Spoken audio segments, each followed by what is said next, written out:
Здравствуйте, дорогие телезрители! И вновь передача «Пенсионный фонд сообщает». И с вами я, начальник управления Пенсионного фонда в городе Канаш, Петрова Ольга Михайловна. С 1 января 2019 года изменились некоторые моменты по назначению страховой пенсии. Мы в своих предыдущих передачах уже вам неоднократно об этом рассказывали, и сегодня мы хотим обратить ваше внимание на некоторые вопросы по назначению пенсии отдельным категориям граждан. И со мной в студии сегодня руководитель группы по оценке пенсионных прав Филиппов Андрей Юрьевич. Здравствуйте. Так, в соответствии с пунктом 1 части 1 статьи 32 Федерального закона 400 ФЗ о страховых пенсиях, страховая пенсия по старости назначается ранее общеустановленного пенсионного возраста женщинам, имеющие индивидуальный пенсионный коэффициент в величине не менее 30, родившие 5 и более детей и воспитавшие их до достижения 8 лет, имеющие страховой стаж не менее 15 лет, выходят на пенсию в 50 лет. Изменений в данном пункте никаких не произошло по сравнению с ранее действующим законодательством. Следующая категория. Женщины, родившие 3 детей и воспитавшие их до достижения ими 8 лет и имеющие страховой стаж не менее 15 лет, выходят на пенсию в 57 лет. Напоминаем, что ознакомиться с данными вашего индивидуального лицевого счета вы можете, обратившись в территориальный орган ПФР, многофункциональный центр оказания государственных и муниципальных услуг, а также через единый портал госуслуг. Для получения услуг пенсионного фонда в электронном виде необходимо зарегистрироваться на портале госуслуг и обязательно подтвердить учетную запись в МФЦ либо в пенсионном фонде. Спасибо, Андрей Юрьевич. Дорогие телезрители, а мы ждем от вас новых вопросов по изменениям в пенсионном законодательстве. Пенсионер может получать пенсию дома, в отделениях почтовой связи, в кредитном учреждении, либо через банковские карты. Кроме этого, пенсия может выплачиваться по доверенности, но там есть свои определенные нюансы. И об этом нам сегодня расскажет заместитель руководителя клиентской службы Орлова Людмила Анатольевна. Пожалуйста. Здравствуйте, уважаемые телезрители! В соответствии с Федеральным законом о страховых пенсиях Российской Федерации, выплата пенсии может осуществляться по доверенности, выдаваемой в установленном законодательством порядке. Если вы получаете пенсию по доверенности, то выплата вам будет производиться в течение всего срока действия доверенности при одном условии. Пенсионер должен ежегодно обращаться в территориальный орган пенсионного фонда и подтверждать свое пребывание по месту получения пенсии. В феврале 2020 года управлением проводится работа с такими гражданами. Те пенсионеры, которые выразили свое согласие на получение СМС-оповещения о результатах предоставления государственных услуг, проще сказать, согласились на СМС-информирование, им были высланы СМС-рассылки с просьбой обратиться к нам в пенсионный фонд. Всем остальным гражданам будет выслано почтовое уведомление. Если вы, пенсионер, получаете пенсию по доверенности, получили от нас СМС или извещение, вам нужно обратиться с паспортом в территориальный орган пенсионного фонда и подтвердить свое проживание по месту получения пенсии. Если пенсионер выехал за пределы Чувашской республики или Российской Федерации, вы можете обратиться в любой ближайший для вас территориальный орган пенсионного фонда. В случае, если пенсионер не подтвердит свое проживание по месту получения пенсии, выплата пенсии будет приостановлена. На какие только ухищрения не идут мошенники для того, чтобы незаконным путем завладеть денежными средствами граждан. На территории Чувашской республики вновь участились случаи, когда мошенники представляются работниками пенсионного фонда. Людмила Анатольевна, что нужно сделать для того, чтобы не стать жертвой мошенников? К сожалению, целевой аудиторией мошенников стала самая неосведомленная о мошеннических схемах группа «Пожилые люди». Мошенники звонят по телефону пенсионерам, представляются сотрудниками пенсионного фонда, сообщают, что им положены некие выплаты, которые срочно должны быть зачислены на счет пенсионера.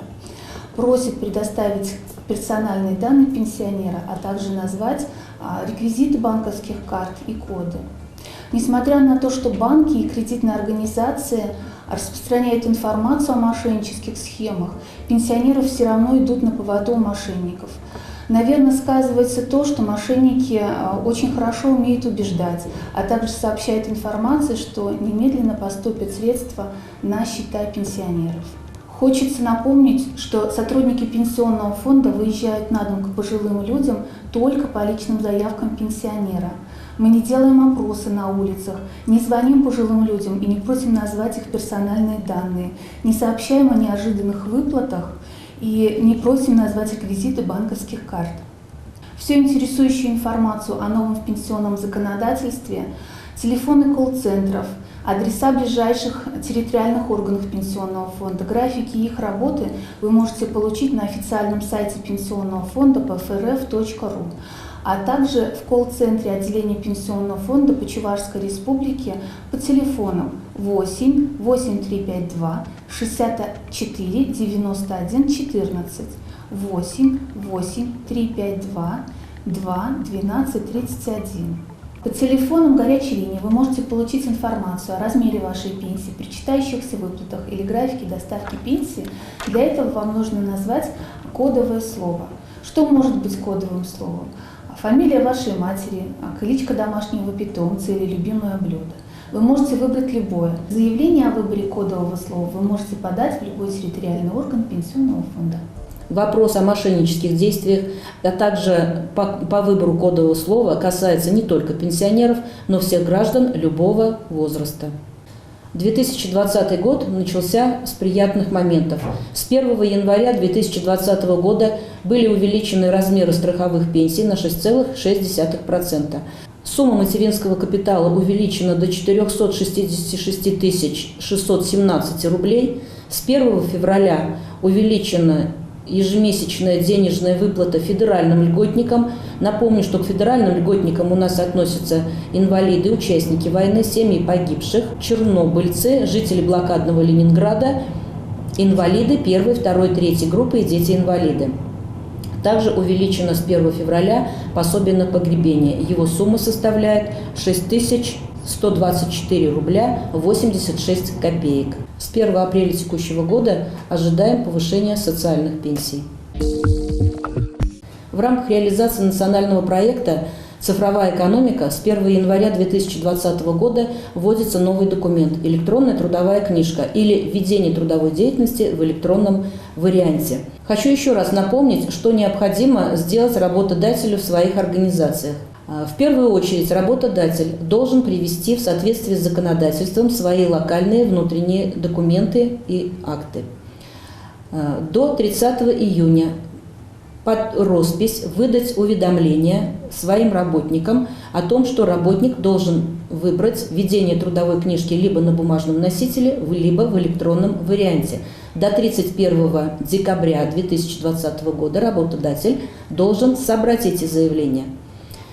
И самое главное, до 15 февраля работодатель должен будет сдать в пенсионный фонд первую информацию, если были какие-то кадровые мероприятия. То есть, если в январе месяце на предприятие был принят, переведен на другую должность или уволен какой-то сотрудник, вот в этом случае в обязательном порядке работодатель до 15 февраля должен в пенсионный фонд представить информацию.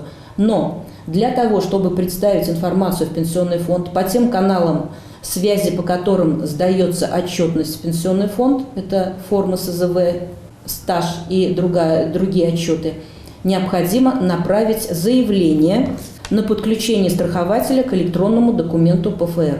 Вот это нужно сделать обязательно. Если такое заявление не будет направлено, информация в пенсионный фонд не уйдет. Если у вас возникнут вопросы по составлению или отправке информации, вы можете позвонить по телефону 2 53 71, 2 84 16, 2 17 66 специалистам отдела, которые непосредственно занимаются данными вопросами. Каждый работник должен сделать для себя выбор, в каком варианте он хочет, чтобы велась его трудовая книжка, либо на бумажном носителе, либо в электронном варианте. Дело это добровольное, но если человек выбирает ведение трудовой книжки в электронном виде, работодатель в трудовой книжке делает запись об этом и выдает трудовую книжку на руки работнику. Далее работодатель не несет никакой ответственности за ведение и хранение трудовой книжки на бумажном носителе. И вернуться вновь на ведение трудовой книжки на бумажном уже носителе будет невозможно.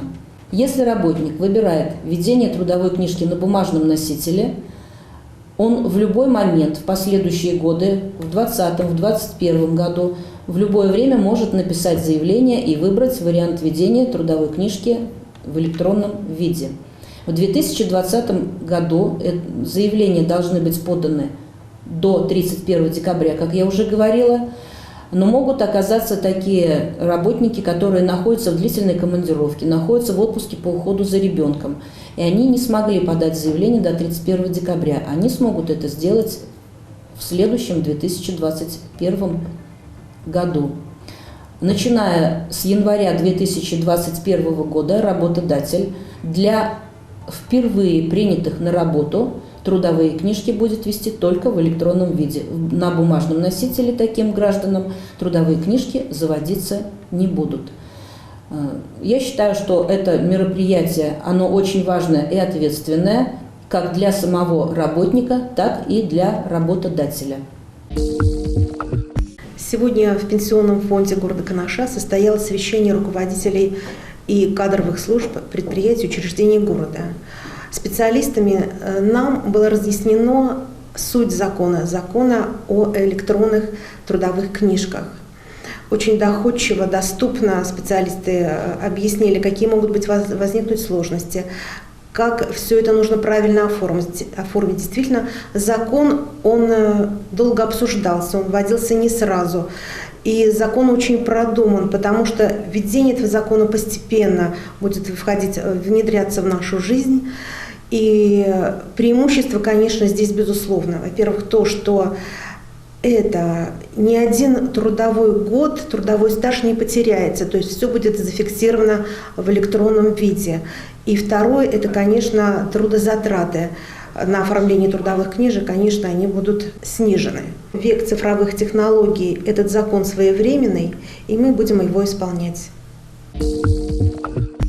Дорогие телезрители, на сегодня все. До новых встреч. Ждем от вас новых вопросов.